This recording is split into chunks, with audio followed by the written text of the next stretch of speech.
just the land itself, I don't think they've ever made anything prettier than Fantasy Springs. It is like the pinnacle of the rock work that Disney's ever done. That is Shane Bettenhausen. He's here to talk about his visit to Fantasy Springs and the entire Tokyo Disneyland Resort. You're listening to the Tomorrow Society podcast.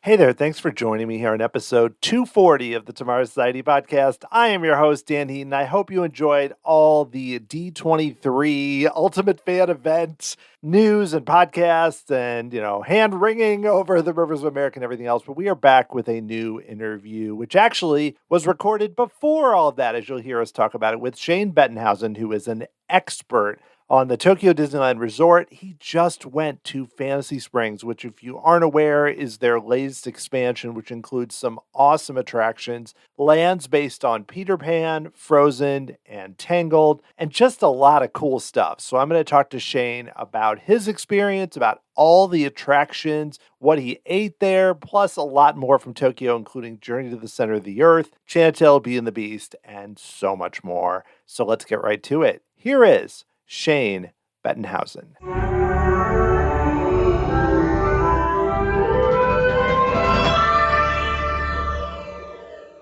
I'm really excited to dive into everything about Tokyo Disneyland, including the new expansion, Fantasy Springs, with my guest, Shane Bettenhausen, who just visited the resort again. He's been there a bunch of times. Shane, thank you so much for being on the podcast. Dan, thanks so much for having me. I'm a huge fan of the show, and I've also been a big fan of the Tokyo Disney Resort for like 15 years. And you haven't had a whole lot of firsthand talking about it. You've had lots of cool Imagineers who've worked on things there, but I figured you need to have someone come on and tell you about the new stuff and kind of just tell you about how amazing this park is. Oh, yeah. I mean, I was excited because, I've watched online videos and stuff, but as we all know, online videos are about 10%, if that, of what it's like. So I'm excited to talk about Fantasy Springs especially, but also Tokyo Disneyland in general. But I'd love to make sure, just so everyone knows up front, you're not someone that just visited once this year. You've been there quite a few times. So what's your background with going to Tokyo Disneyland? I guess I'll start with my whole Disney kind of, origin story. I grew up on the East Coast. Actually, I'm from Kentucky originally, and growing up, Magic Kingdom was our home park, and I went there. I went to Walt Disney World 3 times as a kid in 3 pivotal trips. Age 4, age 10, and age 16. And Walt Disney World was the greatest thing. No other park. It was close, even though Kings Island, which I loved your Kings Island episode, that was our yearly kind of fun amusement park, and it's a great park, but Disney was special. And then I grew up, moved to California, had never been to Disneyland, and started going to Disneyland about 20 years ago, and have more or less been going to Disneyland once or twice a year for most of the last 15 to 20 years. And so I became a Disneyland person, hadn't gone back to Florida at all. And then in around 2006, I think was my first time going to Tokyo DisneySea. And even though I'd been to Tokyo I think I first went to Tokyo in 2000, DisneySea, I hadn't really heard about it. And you'd pass it on the train, but what's that mountain?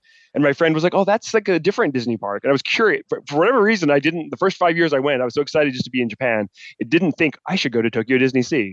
And then one of my friends did go to Tokyo DisneySea, and he's like, dude, you got to go ride Journey to the Center of the Earth at Tokyo DisneySea. It's the greatest ride of all time. And I was like, that sounds interesting. Tell me more about Tokyo DisneySea. So my friend Jake tells me all about it. So I'm like, all right, next time I'm here, I'm going to go to Tokyo DisneySea. So that first time I went, 2006, my mind was blown because it is gorgeous. At this point, I'd never been to Pandora. This is before Galaxy's Edge. Maybe Wizarding World of Harry Potter existed. I hadn't been, but the park itself is so gorgeous at Tokyo DisneySea. The rock work, just everything is immaculate, beautiful, hyper detailed. And it feels like an adult park too. So as soon as I went there, I was like, wow, this is different than any other place I've ever been. Immediately fell in love with the park. And so, over the course of the next 15 years, I went back to Tokyo DisneySea only four other times with no idea to even go to Tokyo Disneyland, even though it's right there. It's like right next to it, just like DCA is next to Disneyland. Like, because in my mind, it was like a carbon copy of Magic Kingdom. If I have a day to spend at this park, I'm going to go to the brand new park with all different rides and not go to the castle park. So COVID happens. I don't go to Japan for 5 years. During this time, exciting things have happened at Tokyo Disneyland. They've gotten the Monsters Inc. ride, they've gotten the Beauty and the Beast ride. So last year, when I finally went back to Japan, I was like, okay, now I'm going to really do this. I'm going to do 2 days. I'm going to do Tokyo Disneyland, do all the rides I've never done, and I'm going to do a full day at Tokyo DisneySea. And although I won't stay at one of the hotels owned by Disney, I will stay on the monorail loop on one of the Good Neighbor hotels, which is right there next to the parks. It's like, basically you hop on the monorail and you're in the park. So yeah, last year my friend and I did that, and we had such an amazing time, like one of those perfect 2-day experiences, right? And it helped that I was riding 3 brand new attractions for the first time that I had never watched videos of over at Tokyo Disneyland, which are, a Monsters Inc. Hide and Seek, a Pooh's Honey Hunt, and Beauty and the Beast. So like that day alone, just having 3 amazing experiences like that, it was very special. And then going over to Tokyo DisneySea and riding all the great rides I've loved all these years, and seeing Fantasy Springs construction being almost finished, because they've been working on it for like 5 years. It's a huge expansion, huge hotel. The hotel is like the biggest hotel I've ever seen. So the excitement for coming back this year to go to Fantasy Springs was immense. So I had to come back, and doing so involved booking pretty early, because like, as you might know, it's much like when Galaxy's Edge opened. You can't just walk into Fantasy Springs. It's like a virtual queue thing. You have to go on the app, and maybe you'll be able to go to Fantasy Springs. Maybe you won't be able to go to Fantasy Springs. So I was really worried about, what if I went all the way there, got in the park, reserve my ticket because the parks sell out, and not be able to get into Fantasy Springs. So luckily, they're offering a vacation package, which if you book this vacation package directly through Disney and stayed at one of their hotels, and bought 2 park ticket days, you're guaranteed entry into Fantasy Springs. And on top of that, you got a bunch of other perks. So I decided to do that, even though it was a little bit more expensive than if you were to try to do it all yourself, just like roll the dice and see if you get in. But my friend was willing to split the hotel with me. So yeah, I did the cheapest option, which was Toy Story Hotel, which I was curious about as well. It's new and exciting. It's themed. You can't just walk in that hotel. You're not allowed in it unless you're staying there. So yeah, I booked that, and this was definitely probably the best trip I've ever had to Tokyo Disney. And I think that the vacation package helped, but I do wish that I would have done a little more research about my vacation package before I went. But yeah, so that's kind of my origin story of how I got back to Tokyo Disney this year. How you got to this exact moment in time today talking to me. Well, real quick, we're going to dive into Fantasy Springs. So you said the Toy Story Hotel is like a brand new, updated, I guess brand new meaning they updated it recently, like a moderate level. No, hotel, right? it only opened 2 years ago. Oh wow, so really recent. Yeah, so, it is actually besides Fantasy Springs Hotel, this was the second newest hotel, and it's kind of their first. It is technically considered a moderate. They basically have 3 tiers of hotels that Disney owns there, OLC Disney. So there's the 3 premier hotels, which are Fantasy Springs, the Hotel Miracosta, and the Disneyland Hotel. And then the next tier are the Ambassador Hotel and the Toy Story Hotel. And then like further away from the park are like the Wish and the Celebration, which are like the budget. Yeah. So Toy Story is actually pretty low price compared to all the other ones. Like it really was like almost $100 a night cheaper to stay at Toy Story than it was the Ambassador. And it's very themed. It's like, immaculately themed, super Toy Storied up.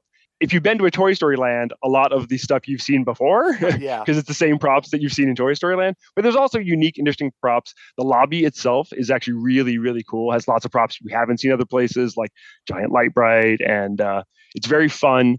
But it is the most kid-centric. There's definitely way more kids at this hotel than any of the other Disney hotels. I mean, you're going to have kids at every Disney hotel, but it's like 90% kids. That said, our stay also came with the breakfast there at the what's called Lotso Fun Cafe. And it was actually much better than expected, because you think Toy Story breakfast, but like Japan is really good at a ginormous breakfast buffet. And this was that with like, 100 different things, a lot of fun Toy Story, different looking things that look like the characters. And what I like in Japan is if you want to have like the full Japanese breakfast with like fish and rice and like miso soup, you can do that too. So I actually would recommend the breakfast at the Toy Story Hotel. Well, excellent. Well, I think we got to dive into Fantasy Springs, but also for listeners, if you have not been paying as much attention, just to give the big overview, I assume you all know Fantasy Springs, the new expansion, has 3 areas themed to Kingdom of Arendelle and Frozen, and then to Tangled, and then also one to Peter Pan. And it's giant expansion, like you said. And I'm sure everyone has already heard about it, but that is the expansion with 4 attractions, 3 big ones and one, not as big. But before we even get to the attractions, I'd love to get your overall thoughts about this land. Because, I've seen videos, I've seen walkthroughs and everything. But overall of Fantasy Springs on the whole, what did you think about it, especially now with us having had your Galaxy's Edge or Pandora, everything else? This still looked quite themed and interests me too, thinking about going forward with Disney. One thing that I found interesting about Fantasy Springs is its physical location in the park. So it is as far away from the entrance when you first walk into Tokyo DisneySea as it could possibly be. In fact, where it's located is butts up against where the Toy Story Hotel is. Like the Toy Story Hotel, the Hilton and the Sheraton are all at the back end of what is now Fantasy Springs. And there eventually will be an entrance. Eventually, you'll be allowed to walk into the Fantasy Springs Hotel. And allegedly, I guess only if you're staying there are you allowed to enter the park there. Right. But there is a beautiful park entrance there from the hotel that is inaccessible from the outside. So in order to get into Fantasy Springs, you have to walk all the way through all of DisneySea, which while not as big as walking through Epcot, it's pretty big. And then it kind of funnels you into a cave where they check your ticket or your app to make sure that you actually have entry to get into Fantasy Springs. But that cave and getting into it, there's misting and it's very pretty. It reminded me more of the good transitions we have in Disneyland to our Galaxy's Edge as opposed to the mysterious weird tunnel you guys have in Florida for your Galaxy's Edge. I've done both. I understand. Yeah. That said, with this vacation package, it's a lot of it. What came with that were meals, and also you got some kind of individual lightning lanes you could book, where you could book in advance some of the hardest to get rides. So for our day at Tokyo DisneySea, we had booked lunch at the Snuggly Duckling, which I chose earlier before anything had opened, before there were any reviews, and I was pretty much spoiler free for all the Fantasy Springs stuff, but I did hear through the discourse that Snuggly Duckling is the worst place for food. So when I had chosen the Snuggly Duckling for my lunch, I was like, oh no. So I knew that my friend and I had to make it to Fantasy Springs at noon for our lunch at the Snuggly Duckling. But my plan was to really do all the Fantasy Springs attractions in the evening, because I knew just from photos and seeing on the internet how much more beautiful Fantasy Springs was at night, right? And I also knew that we had a special unlimited rides thing for the Fantasy Springs ride. So once we got into Fantasy Springs, we'd be able to basically lightning lane the rides through the lightning lane entry, right? Priority access, they call it there. And if we wanted to ride them multiple times, we could. In post, I should have given us even more time to spend in Fantasy Springs, as opposed to the 3.5 hours at the end of the day that I had carved out for us to do all these attractions. So at noon, when we go to Fantasy Springs to have our lunch, it is one of the hottest days in the year in Japan. It is 99 degrees all day in the park. On the loudspeakers, they're warning you, please drink water. It's very, very hot. So at noon, we're walking into Fantasy Springs. It's 100 degrees and it's crowded and it's very bright. Most lands in Disney are kind of bright, but as soon as you walk in Fantasy Springs, the rock work during the day is very bright, and the hardscape, a word I learned, I think, from your podcast, is also really bright and sparkly. And my friend and I was kind of blinded. As soon as we walked into Fantasy Springs in the middle of the day, we're like, yikes, this is really bright. And there's a lot of people, and it was a little overwhelming, actually. And I realized, oh yeah, I think I was right to come back in to really experience this later in the day. So we quickly ran into the Snuggly Duckling, which is huge. And I soon realized that all of the quick service restaurants in Fantasy Springs are colossal. Yeah. I mean, probably as big as Be Our Guest or something. Huge, massive. But shockingly, at noon at the Snuggly Duckling, we had trouble finding a table. It was that busy. And Fantasy Springs in general was packed during the day, especially. I'd heard a lot of discourse that the food was not good. In fact, a good friend of mine was in Fantasy Springs last month, and all of his texts were like, the food is terrible. Oh, it's awful, blah, blah, blah. I'm like, all right, I've never had bad food in any of the OLC parks ever. I've never had bad food. Yes, the food you'll get in the Japanese parks is more likely to be quote unquote weird, because you're in Japan. Yeah. So there's going to be fish and stuff. There's going to be seaweed and stuff. Like some things are going to be a little more esoteric. It's a little harder just to find cheese pizza or chicken nuggets if you're that kind of person. That said, the food at the Snugly Duckling, there's a hamburger and French fries, and my friend had the hamburger and French fries and said they were great. I had the, I believe it's called, let me make sure I have the right name here, the fried shrimp burger, because I like shrimp. And there's a really delicious fried shrimp burger over in Disneyland in Toontown at the Huey, Dewey, and Louie Cafe. And basically, this fried shrimp burger was like a giant version of that. And it was delicious, like huge, delicious fried shrimp on a burger. And this set meal also came with, you could choose fries, or I got the cup of salad. The cup of salad was quite good. And you also got the special Rapunzel magical tea, which was complicated. It had like boba and jellies and lychee, and it was refreshing. And then you also got the dessert, which was called the sweet ever after, which was like a Dutch baby pancake, which was actually quite delicious. So like my friend and I was like, oh, this is pretty good. So yeah, like Snugly Duckling, not bad at all. And it's important also to note that I am an adult who, when I go to Disney parks, I'm going to be drinking. In fact, I'm going to try to be drinking throughout the day. And in Tokyo DisneySea, it's pretty easy because lots and lots of places serve alcohol, beer, cocktails. Lots of places now have mobile order. And with the exchange rate being so good right now, the beer in Tokyo DisneySea is about $4. Oh my gosh. And like the upcharge, if you're getting like, quick service meal, instead of the soda, you want the beer, that'll be like $1.50 extra, right? So also at the Disney parks, you're allowed to bring in outside stuff. Like you can bring in outside food, including outside alcohol. You can buy like Chuhais or beers like at the convenience store right by the entrance, put it in your bag, just walk in and drink it on Main Street. So yeah, Snugly Duckling, good. But as soon as we finish Snugly Duckling, we quickly skedaddle out of Fantasy Springs because we're trying to finish all the rest of the attractions that we want to do in Tokyo DisneySea before our sunset rendezvous with Fantasy Springs. So I can definitely fast forward back to us coming to Fantasy Springs if you want to get to the good stuff. Yeah, let's talk about Fantasy Springs. We'll definitely talk about it, but yeah, we can talk about some of the other little highlights of the day later. But we definitely arrived back in Fantasy Springs just as the sun was starting to go down, and it was instantly a much more beautiful place. Like the rock work, which was initially kind of like so bright, now it's dark and the lighting is spectacular, and you start to notice that like in the rock work throughout the entire land. I'm sure you've seen this online, but like these amazing sculptures of the princesses, and there's so many of them, so many more than you think there were going to be, and they're so well done. And there's lots of deep cuts, just as you're walking in, you see Pocahontas. But we probably end up spending a full 45 minutes just walking around, looking at the rock work and water features.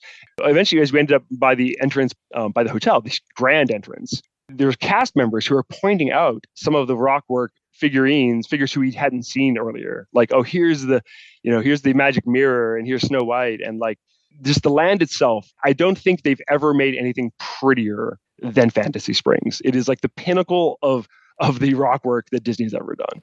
Yeah, it looks incredible from what I've seen, just the whole look of it. I mean, it's so big too, like you said, where, they're able to do so much with it. They're not crammed into some little area.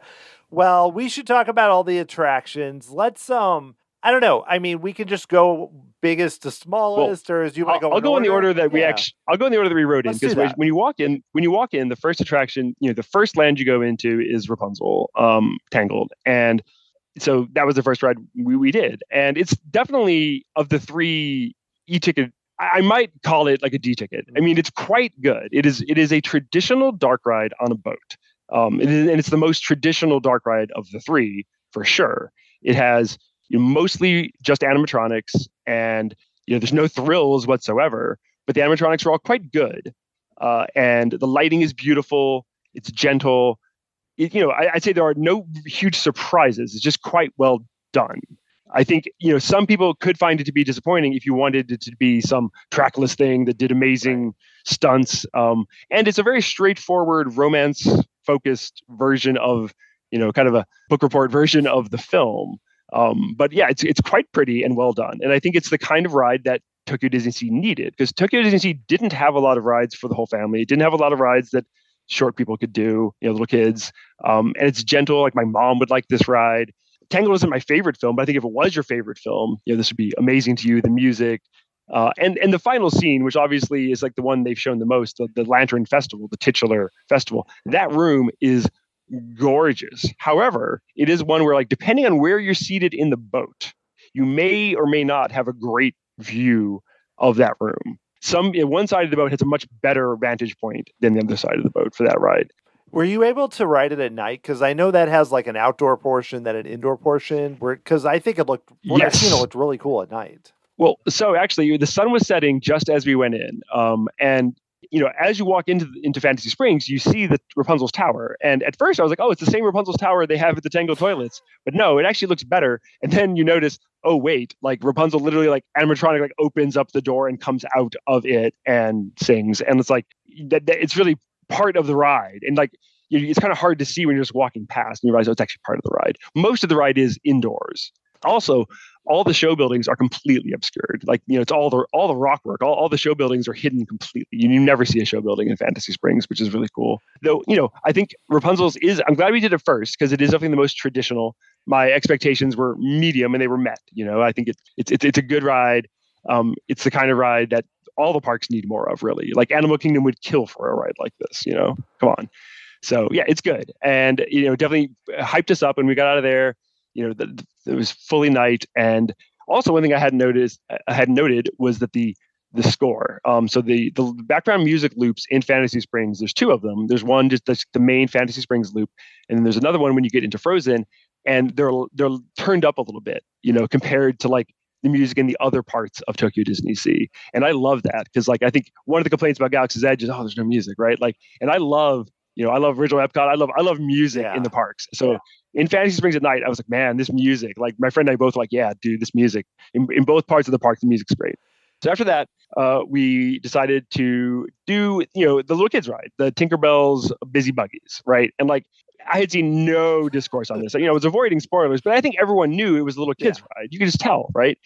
I think, I don't know if people have been talking, badly about this ride, but for a little kids ride based on Tinkerbell, it is delightful. And if people rest in peace, Bugs Land, the best ride in Bugs Land, which was Heimlich's choo-choo train, this is literally that ride because it's all Smellitzers. Like, it's basically like a bunch of amazing Smellitzer, smells as you go past little beautiful arted up scenes. And there's one big animatronic at the end that it doesn't have a lot of motion, but it's cool. But it's a ride for little tiny kids, but it's quite cute and well done. But keep your expectations down for like a child's ride. I think they need to be doing more like this because it's like every ride can't be huge. You got to have these other things to do. So, I mean, yes, and I actually thought of the Bugs Land, but it's like they should be, when they do these big rides, always have as much as possible something like this because it, like you said, more things for little kids to do, and it takes some people away.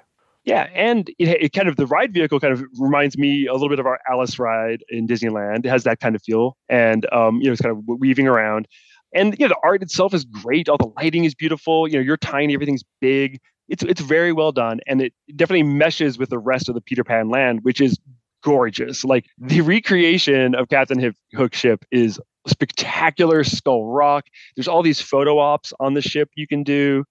I mean, and like the ship is spectacular. The Peter Pan area, the mountains, the kind of cartoony mountains with smoke coming out of them. Yeah, so we were kind of like, we got off Tinkerbell. I was like, oh, I'm hungry. I want to eat more of the food here because everyone's saying this food is bad. So we went over to I believe it's called the Lookout Cookout, which is the Peter Pan quick service restaurant, which is much more kid focused. So I was like, if there's going to be kids food here, I'm going to try it. And I had the Lost Kids snack box with the butter curry chicken, and it was delightful. Everything was fried. It was like fried, like very lightly curry flavored fried chicken with some shrimp chips and fried plantain chips, and then these nori, like these seaweed fritters, which were actually interesting and weird. Which I'm not sure if a kid would be into the seaweed fritters, but I was. But yeah, it was interesting and weird and good. But I think both this and the Snuggly Duckling have very limited menus. There's basically two entree choices and a dessert. So I think that's maybe the big complaint is like, well, you don't have a lot of choices at these restaurants. But I'll say so far, all the food I've had is good. And that restaurant also huge and not very busy because we were there at like 7:30 at night, and just beautiful, beautiful fixtures, beautiful lighting, really creative decor. I can't get over just how gorgeous everything, every detail, like just like no expense was spared in any of the design in any of these venues. So after that, I originally was like, well, let's do Peter Pan then Frozen, but my friend's like, oh, let's do Frozen then Peter Pan. So I was like, all right, I was equally excited for both of these, and hadn't seen anything, and my friend also had gone spoiler free as well. In my mind, I'm like, I think this Frozen ride is different than Frozen Ever After, but I'm not sure. It has a different name. I was like, the ride has a different name, but like I wasn't sure. Like I really didn't know. I had no idea. I knew it would have animatronics. I had no idea really what I was getting into. And just the facade of Anna and Elsa's adventure, it's gorgeous. It's huge. It's beautiful. We walk in, we're immediately whisked away to put on the boat. It is a full sequel to Frozen Ever After. I mean, I'm sure most of you have seen the video now, but like not knowing what to expect, and it's more or less Frozen 2, but it's so long, it's so complex. There's so many amazing effects. Like some of the effects are truly surprising, like the ice effect. What a ride video won't convey are the surprising ways the boats move. Spoiler alert, like suddenly you're moving sideways, right? Like it's like, well, that's never happened in a boat before, and suddenly the whole boat is moving sideways, right? Like it's very long, very dramatic. It really does follow the whole tortured story of Elsa, and I was more or less completely blown away by it. Like it really exceeded my expectations. I think it may even be more impressive than Beauty and the Beast, which is an amazing attraction, which blew my mind last year. But just the scope of this, it's reminiscent of Rise of Resistance, just how kind of long it is. Like it's very long, and a lot happens. And yeah, I definitely got off this one just full of euphoria, like this like physical joy of like, wow, that was a really astonishingly good attraction. And it's funny because with Hong Kong getting its better Frozen Ever After, this only makes the Florida Frozen Ever After seem like really diminished in comparison. But then like it makes this one seem so much more amazing that it's like, look what they can do with all the budget and time. So yeah, if anything, I think this ride has been undersold. I haven't read a lot of reviews or anything, but yeah, it's great. It's really, really top 10 attractions in the world. Maybe like I was really shocked by how much I loved it. Yeah, I mean, it's one where even on YouTube, there's some effects where you're like, what? I mean, I don't want to give them all away if people haven't watched the videos, but there's one near the end where you're like, I think I know how they did that, but I'm not sure. And I'm watching it on a screen, not being there. But yeah, I mean, for me, it almost like seeing this ride and what I've heard. I think they use a similar boat system to like the Pirate Shanghai ride, which is like, it's kind of like a boat, but the boat is really doing things that are different. Yeah, it does things that are different. Like it does motions that are different. And yeah, you never quite know exactly where you're going next. That's I will say, like it does kind of tone down the thrill, like the drop. Like right. I was kind of like, oh, are they going to really go wild with a drop here in the Maelstrom style drop? And it's kind of less of that actually. And I think it's more of a family ride now. Cool. So, but yeah, it's A+, spectacular. I walked out of it like just amazed. Even though I just eaten, I was like, now I need to have the Yoo-hoo bread. So I went over and had the Yoo-hoo bread, which was delicious. And like I've also seen some bad reviews of that, but it's sweet and savory. But Japan's really good at like meat breads, meat pastries. I thought it was great. And at this point, we're elated, we're drunk, we're full of Disney joy. We're like, oh man, okay, Peter Pan, what is this going to be, right? And like after Frozen blew my mind. Yeah, Peter Pan's Neverland Adventure. I thought it was a boat. Right? Because I hadn't paid too much attention. I knew there were screens, but I thought it was a boat. And it's the first one where there's a pre-show. And even though we had like Lightning Lane, the queue is still a little longer because it has like kind of a Rise of Resistance flow with a pre-show that you have to watch. That said, the pre-show, which is video, it had some of the best video effects. Like my friend noticed like how high res the screen is, how high frame rate the video is, and like how it looks kind of 3D because the video is actually casting shadows. It's like Peter Pan is video, but he's casting a shadow. It's very interesting. So the pre-show kind of prepares you for what you're going to do. You get the 3D glasses, and then you see the ride vehicles roll up, and they're like 4 times bigger than I thought they were going to be. They're the biggest ride vehicle I've ever seen in my entire life. They're huge. These huge boat things you get in. and they fit like 6 people, and then they close the wall, and the wall like completely covers the side of it. You're like, and like, what is this? What is this ride vehicle? And what it is, now that I've been on it, it's like, it's a screen-based attraction with some physical props, but it's kind of moving you through it in a way that's like combining kind of Kuka arm-ish, like you're not on a Kuka arm, but it kind of feels a little bit like that Harry Potter Kuka arm experience, in that like the whole vehicle is moving a lot with the screen. The things you've seen in rides like Ratatouille or Mickey, a Runaway Railway, where you're in a room where you're supposed to be falling down a waterfall, or you're supposed to be having this thrilling thing, but you're not, because the ride vehicle isn't moving in that way. Well, now the ride vehicle is actually like tilting and moving and going up and down. So like as you're going through this ride attraction, you physically feel it in a way you had never felt screen-based attractions before. It kind of reminds me, at parts, like the big thrilling climax of Rise of Resistance. Like it's a bit like that, because you're actually really your body's moving as you go through the screen-based attraction. So just the fact that that's what it was, and it kind of like this culmination of everything they've been doing. It's like, oh, now I get it. And I wonder if this is kind of what like the new Wizarding World of Harry Potter ride is going to be like too, in Epic Universe. But it's really effective, and the CG looks excellent. It's really pretty and beautiful, and it's kind of a different style of, it's a new style of Peter Pan that we haven't seen before. And the ride itself is kind of just like a giant retelling of the Peter Pan ride from Disneyland, and Magic Kingdom, but like blown out to 1,000,000%.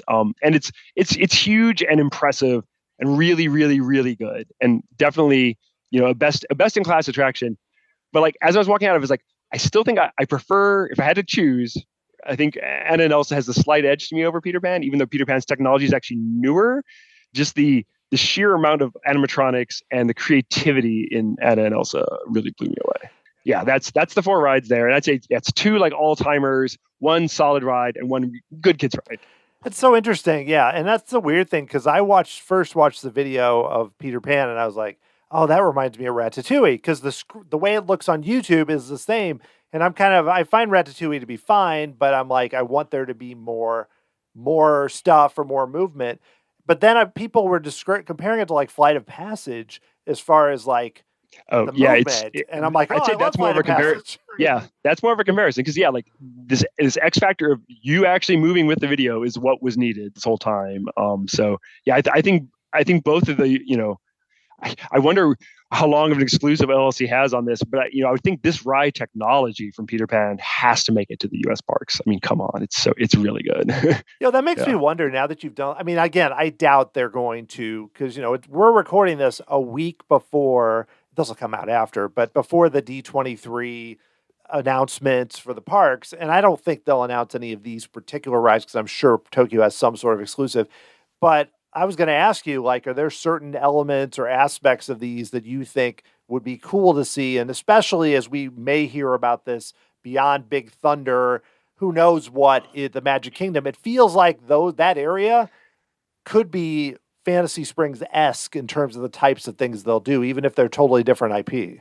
I think they should. And I think that this way of designing a land is amazing. It's probably the best looking. It looks so good. It made me like rethink Fantasyland. And it's funny, going into DisneySea, I was like, I'm not sure, will these princesses fit? Will this fundamentally change the calculus of how I feel about Tokyo DisneySea? And it just added. It's like, oh, now there's like this gorgeous new Fantasyland with these high-tech attractions. It's beautiful. It's kind of glommed on, but like it feels cohesive with the rest of Tokyo DisneySea because of the design and the rock work. But I think specifically the Peter Pan ride system has to come to America. It could be the villain's ride, like, because you can almost do anything with it. As long as you have a beautiful CG, like anything, this ride can kind of do anything. So yeah, it's a mind blower. And like, as if Tokyo DisneySea wasn't already this amazing park with another 10 killer attractions, there's now this. And like, if anything, I regret that I could have rode these rides more, but at this point it was almost end of the day, and I was like, oh man, if only I could ride Peter Pan and Frozen one more time. But I don't regret that I had done all the other great rides earlier in the day, because like last year Journey to the Center of the Earth was down for refurb, so this year I had to ride it because I love that ride so much. It's one of my all-time favorites, so I had to do that. I had to do Tower of Terror because I love their Tower of Terror. Because we did the vacation package, we could finally book Soarin', because like for the last 2 times I'd been here, the wait for Soarin' is 90 minutes plus. It's the longest wait in the whole park. People love Soarin', so I'm glad I finally did the Japanese Soarin', because not only is the facade and queue spectacular, there's like a pre-show, there's a unique pre-show that's beautiful, and then the ride, the actual ride itself has not one new scene but two new scenes at the end, and it has no Eiffel Tower, so that's even better. It's all a plus. So yeah, it's all a plus. And I had to make time to do my two other must-dos at Tokyo DisneySea. One of which is a stage show called Big Band Beat. It is the single best live stage show I've ever seen at any Disney park ever. You have to do Big Band Beat. It's in the American waterfront. They only have like 4 or 5 shows a day. You have to go. I mean, it's Mickey and friends doing jazz music. And this Mickey, he's amazing. He plays drums. He like literally plays drums live while being Mickey Mouse. It's astonishing. And then the other thing the must do is a drink at the Teddy Roosevelt Lounge, which is over on the Columbia, the giant cruise ship in the American waterfront. The Teddy Roosevelt Lounge is the best bar in any Disney park in the world.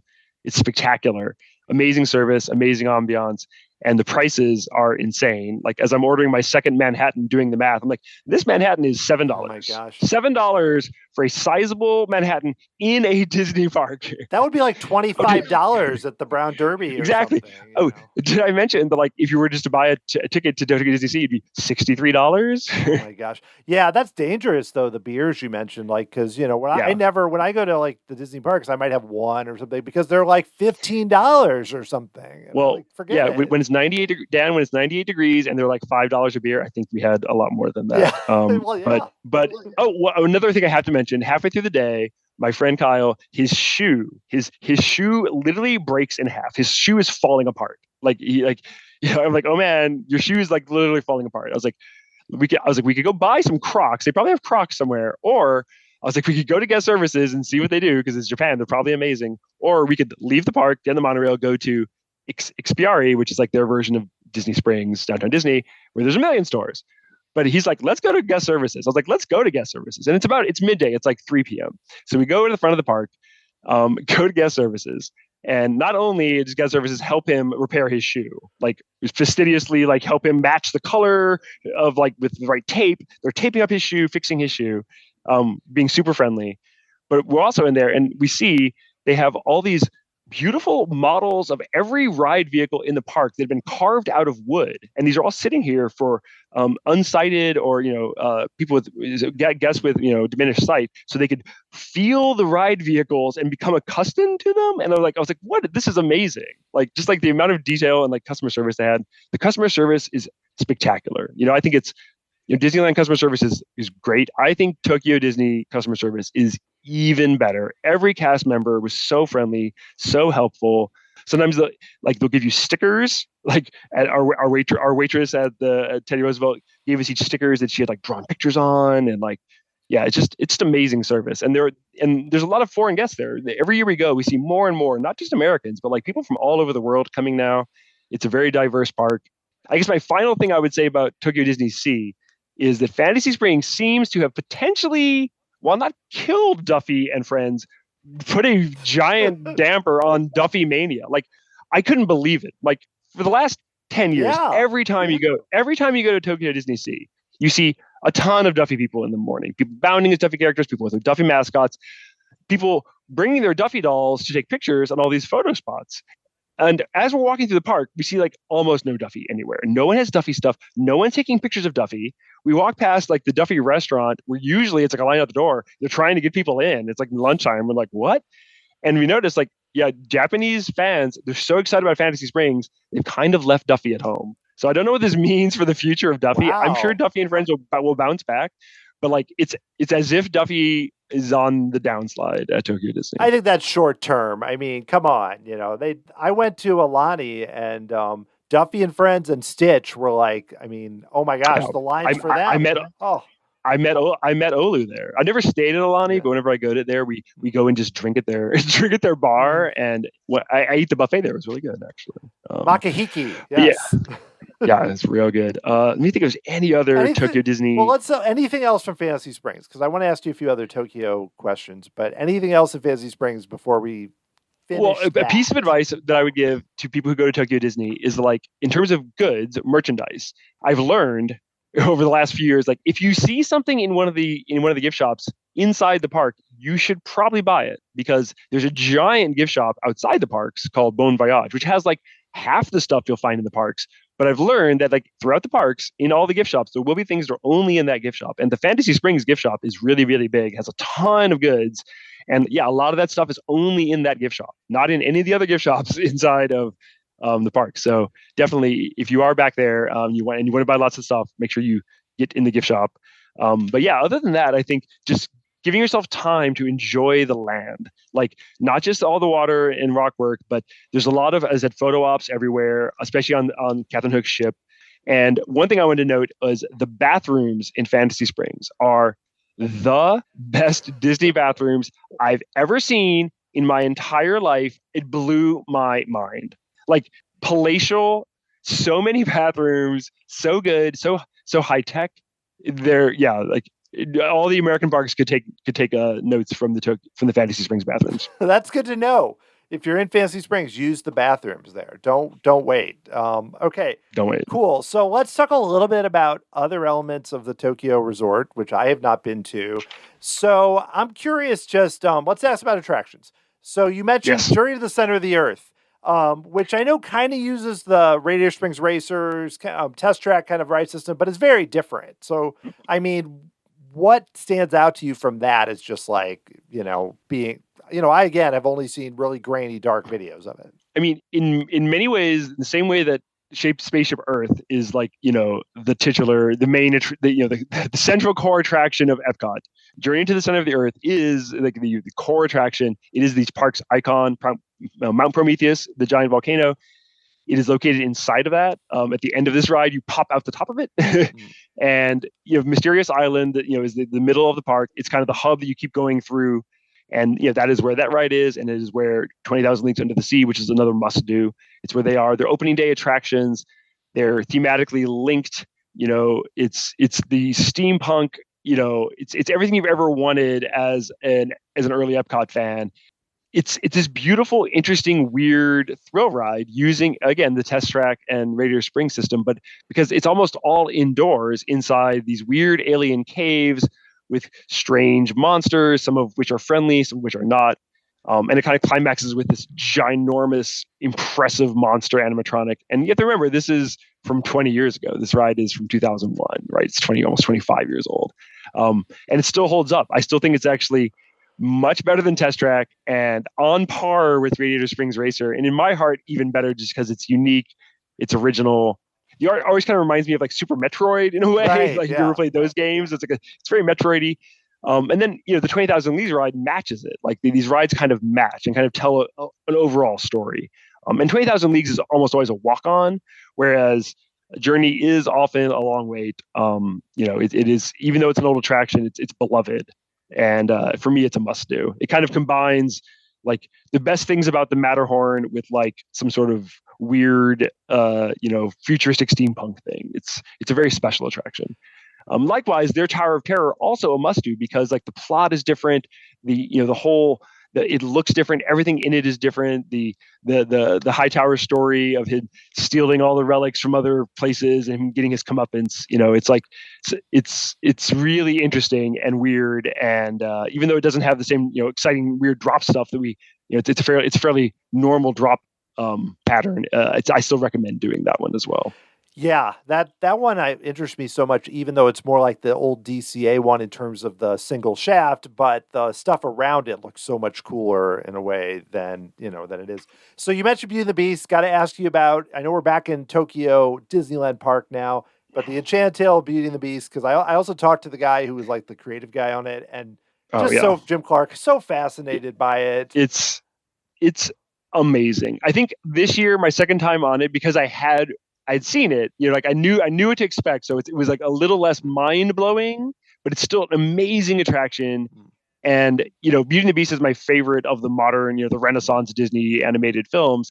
And this really does have like almost all of the songs from it. It's another kind of like just book report musical, but the songs are awesome. And the scale of the ride, I don't even think a ride video can ever really do justice to just the scale of the ride vehicle itself. Like this giant teacups you're in, which are like twice as big as Rise of Resistance ride vehicles.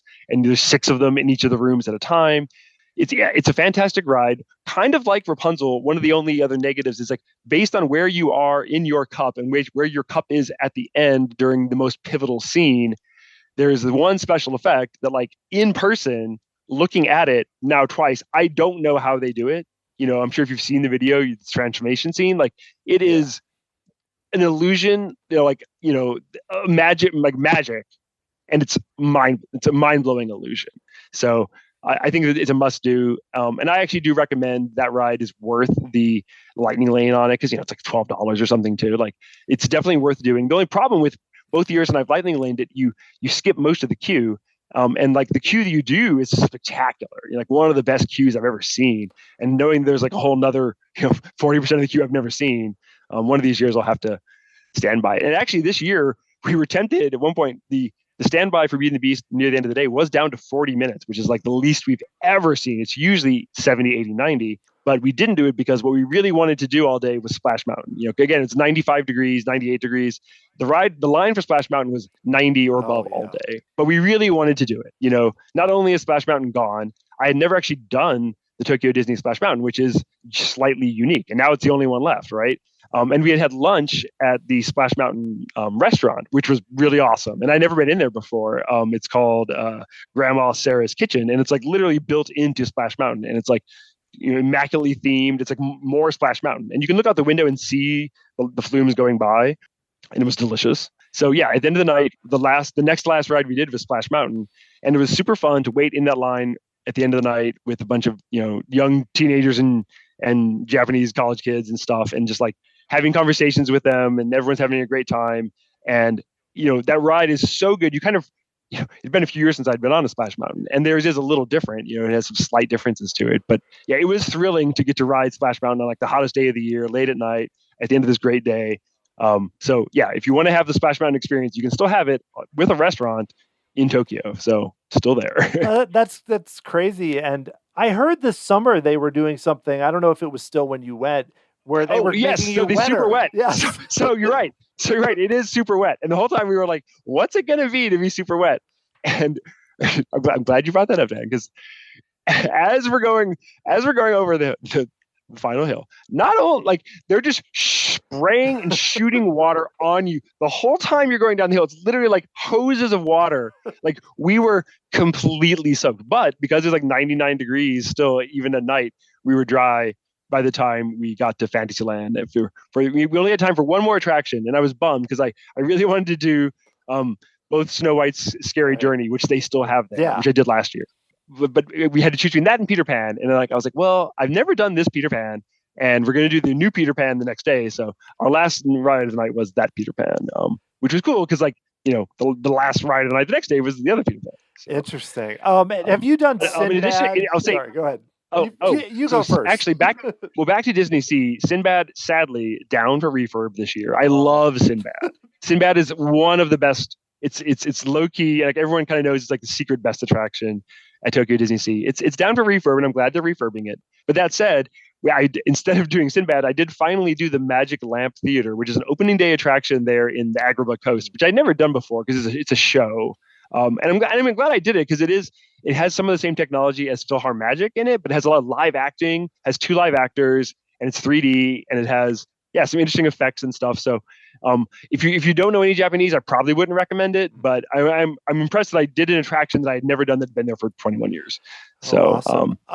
Yeah, back to Tokyo Disneyland though, I have to mention Pooh's Honey Hunt, which I rode for the first time last year, and I rode it again this year, and it blows my mind how amazing that attraction is, despite the fact that it's 20 years old. And it's the first attraction with the trackless vehicles, but it's so much better than the Pooh ride we have here in the States. It's just a mind blower, like that they didn't replicate this ride when they were building Pooh in Disneyland in Anaheim, because it's so good.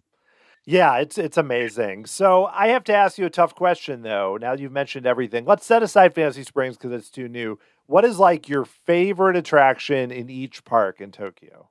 Oh, that's rough. That's really hard because before I make that, I have to say I did enjoy for the first time ever the Country Bears Vacation Hoedown. Nice. which was there, and it was so good. And so, like, I love me some Country Bears, and getting to see the Vacation Hoedown was spectacular. Getting to hear "Achy Breaky Heart" is everything I ever wanted.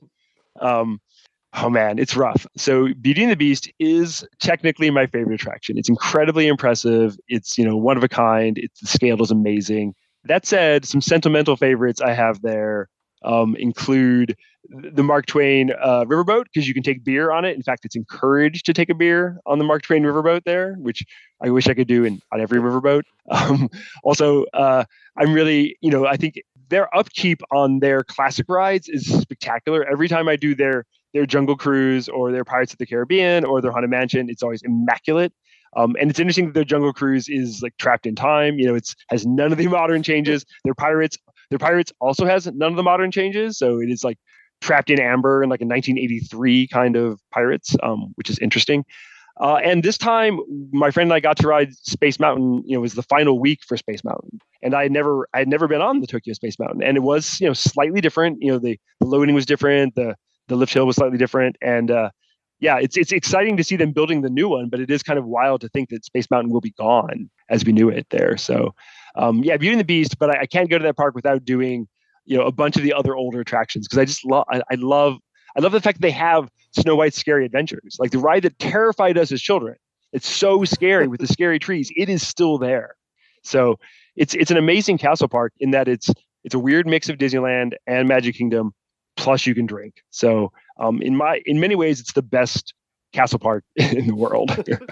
Plus, I didn't have time to do Monsters Inc. this year, but it's a really good ride. I did it last year, and it's another very modern, very impressive dark ride that makes the DCA Monsters Inc. seem terrible. All right, DisneySea now. Which one for you is that? Oh man, well, in the past it's always been Journey to the Center of the Earth, but right now I'm really feeling Anna and Elsa's Frozen Journey. That is right now my favorite attraction. Although a few cocktails in the Teddy Roosevelt Lounge is that's also an attraction in itself. Yeah. So you mentioned Space Mountain getting redone. They were also announced they're going to take out Buzz Lightyear, which might already be gone, and put in Wreck-It Ralph. So Buzz Lightyear is still there, and it's like a special, like they amped it up or something. It was like faster than usual. We didn't have time to do it. We almost thought about it, and it is crazy that they're getting rid of it there. I know. Yeah. And Small World. Yeah. They're going to have MCU characters in Small World. So I don't know. Do any of these interest you very much? These updates coming?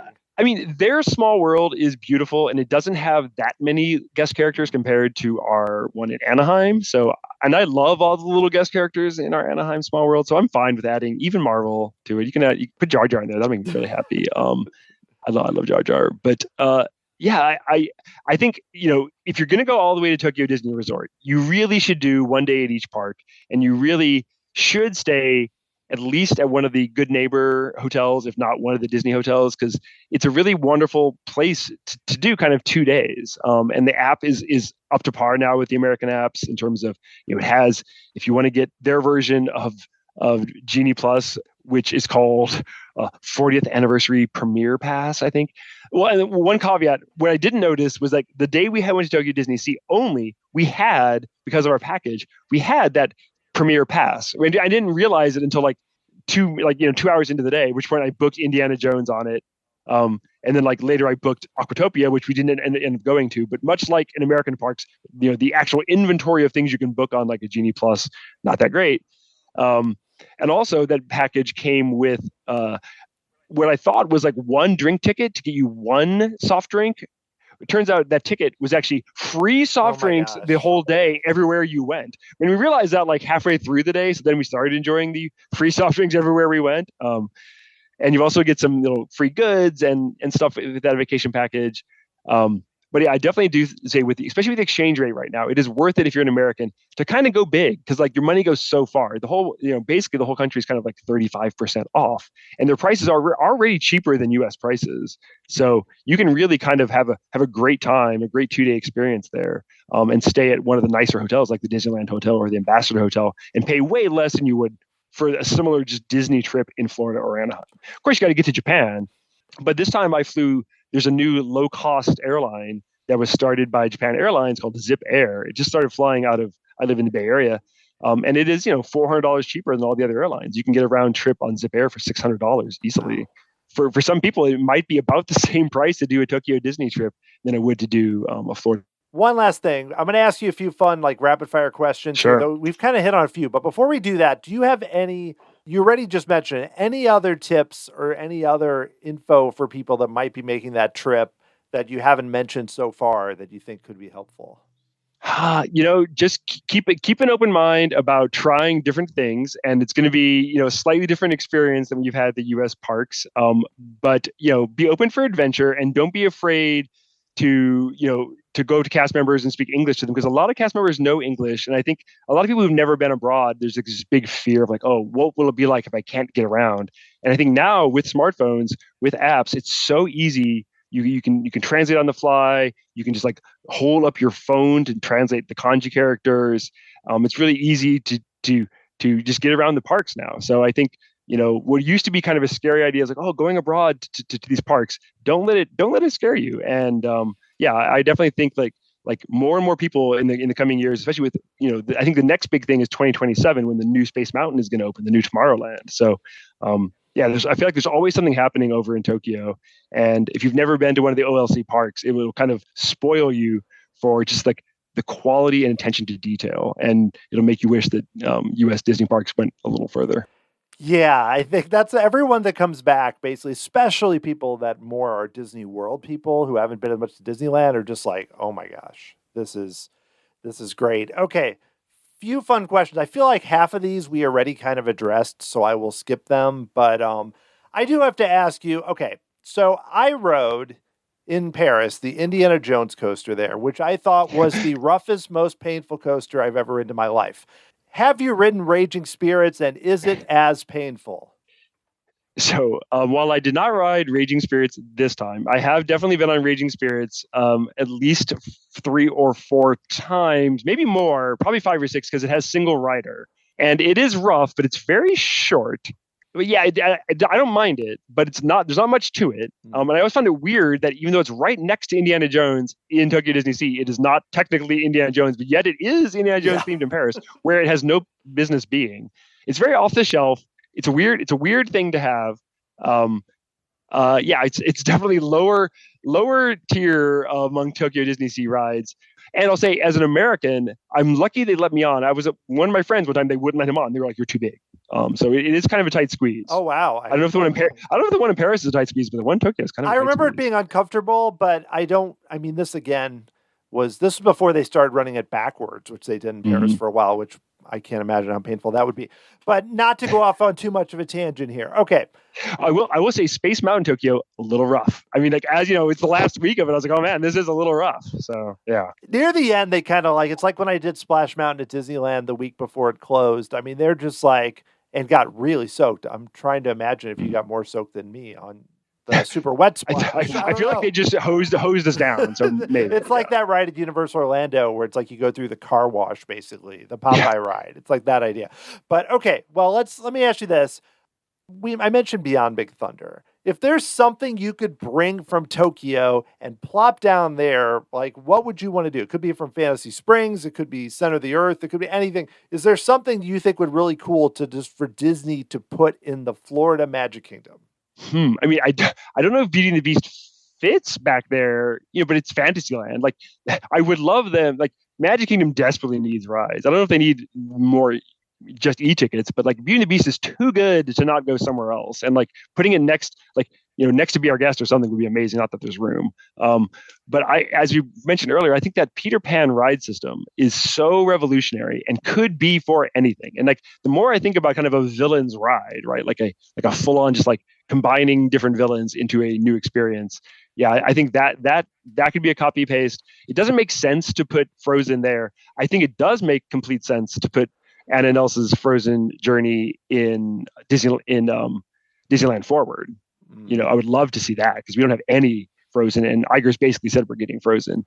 But for Florida Beyond Big Thunder, I feel like they might kind of go for not copy and pastes of these, because I think Fantasy Springs skews too cute and friendly, maybe. Although Peter Pan isn't as cute and friendly, but in a way, I do like that Tokyo Disney now has like 7 or 8 unique attractions, and it's so many. But I feel like they have to share some of them. I would actually love to see the Monsters Inc. or Pooh Ride come to replace our Monsters Inc. and Pooh Ride in Anaheim. That'd be great. Yeah, especially in both cases would be great, especially given how the real estate, just that Pooh Ride. I'm just like, oh man, it's way over here in the corner. But okay, yeah, you mentioned Frozen too, like that. I mean, Frozen. They're going to add that to Paris. They have it in Hong Kong. They don't have it in Shanghai, but they're starting to get to a point where they almost have a Frozen ride at every resort. I mean, Frozen Ever After, but so Disneyland, it seems likely. I mean, so Disneyland Forward's coming. By the time this is heard by others, Disney will probably have announced something at Disneyland, probably more at DCA, probably more Avatar, but still, what is something you want to see them do at Disneyland? Whether it's an update or something, because you're a Disneyland guy. What do you want to see them do? I'll say I'm a big Avatar guy, and I'm excited that it's not some like walkthrough experience. That like based on that art, it looks to me to be a boat ride attraction, maybe based on that Shanghai Pirates boat technology. I would love an original e-ticket boat attraction based on Way of Water. That would blow my mind. That'd be for us to have a different Avatar land, a different Pandora. That'd be so rad. But really, what I've been wanting all along is to bulldoze, Autopia and the submarines, and just give us anything, literally, literally anything. It could be, you could put 4 attractions where Autopia is, and the fact that Tokyo Disney and Hong Kong Disney both already bulldozed their Autopias to put different things there, and the fact that Beauty and the Beast is where the Speedway was in Tokyo Disneyland. So yeah, as much as I'm excited for Disneyland Forward and the expansion pads, I still think we should add even more rides to Disneyland proper, even though we have so many rides. Oh, Tomorrowland needs that Autopia. At first I thought this is better than Florida. And then the cars, this was last year. So maybe the cars broke down literally every 5 minutes. Like the little employees kept having to run out there and shake the cars to get them to work. And I was like, oh my gosh, this has to close. So yeah, I mean, when you're 5, it is a fun ride, but as an adult, even if you've been drinking, it's not very fun. It's a little more fun, but not so much. Only slightly. So yeah, I think, but I do think by the time it comes out, D23 would have happened. I would not be surprised if 1 or 2 of these attractions in Tokyo ends up in one of these American parks, because I think traditionally OLC has like a 10-year exclusivity on these rides or something. So we'll see. Yeah, I don't think it'll be anything for Fantasy Springs, but the ride systems and then possibly something else. Yeah. I just thought of one totally wild thing that I did based only on your podcast. So when we were booking my package, among the things like for Tokyo Disneyland, because I picked Beauty and the Beast as one of my like booked attractions, you can't have like 2 e-tickets. So the other like slot, I had to pick like C and D ticket things. And I picked the Minis style studio meet and greet because I listened to a full episode with an Imagineer who had worked on that. Right. So I was like, oh yeah, I remember that. And like, so my friend and I went there, and is beautiful, elaborate, a lot of funny jokes, a lot of like so much English humor, so much like fashion humor throughout. And then we get to meet Minnie at the end, and we're being cordial, professional. You don't want to be offensive or anything, right? You're in Japan, you're doing this meet and greet, and Minnie was all over us. She had grabbed both me and my friend, brought us closer, kind of gave me a kiss, and I was like, Minnie, like. I wasn't mad about it, but I was like, definitely not what I expected from a Japanese fur character to be like pull you in and kiss you. So, what a wild experience at Mini Style Studio. I had no idea that was part of the production there at Mini Style Studio. Who knew? Yeah, I don't know if everybody gets a kiss, but I got a kiss from Minnie. Well, awesome. Well, that's a fun way to end. So, well, Shane, I mean, is there places if people want to connect with you or follow you online, or I don't even know. I know you work in the games industry, I believe. Are there other things you're doing you want to talk about or anything? I do occasionally appear on some video game podcasts, Retronauts or Eat For Play. Other than that, you can find me on that old busted Twitter X thing at Shane Watch for now until a better thing shows up. Yeah, I think that's all kind of how we are right now. It's like, well, I'm out there. I'm posting things here and there, but well, cool. Yeah. This has been awesome. I really, really enjoyed it. I'm glad you've gotten to go to Tokyo so much. I'm a little jealous, but it's been great talking with you. Cool, Dan. Thanks for having me, man. Thanks again to Shane for all the great info about Tokyo Disneyland and a fun episode. Someday I'll get there. someday. It's going to be incredible when I get there. They just keep adding lots of cool stuff. So I love learning more about Fantasy Springs. If you don't mind being spoiled, there's tons of videos out there. TDR Explorer especially has done some great videos walking around. Plenty of people out there have done really cool coverage, and hopefully this gets you more excited about getting over to Tokyo and seeing Fantasy Springs. If you'd like to check out past episodes of the show, there are 239 of them. Go to tomorrowsociety.com/podcast with an S at the end, or just look back on your Spotify, Overcast, Apple Podcasts, wherever, and see it. If you'd like to help support this show, you can do so through Patreon. You know the drill. Go to patreon.com/tomorrowsociety. There's some cool perks. There's some extra content. But most importantly, you're helping to keep this show going. Or if you just want to buy me a Dole Whip, Dole Whips keep getting more expensive. But regardless, you can make a one-time contribution at tomorrowsociety.com/Dole Whip. If you'd like to get a hold of me, email me, dan@tomorrowsociety.com. Follow me on all the platforms, Threads, Facebook, yes, still Twitter, Instagram, wherever. Just search for Tomorrow Society. You'll find it. Also, I've been posting a lot of stuff on YouTube. Check out the YouTube channel if you want to know more about Lost Island, who just announced a new RMC Raptor going there. That's going to be cool. That's not part of my video, but you can kind of see a lot of that part. It looks like it's going to fit very well there and hopefully draw some more attention. The music you're hearing right now was written by Adam Hookey, performed by the Sophisticated Babies.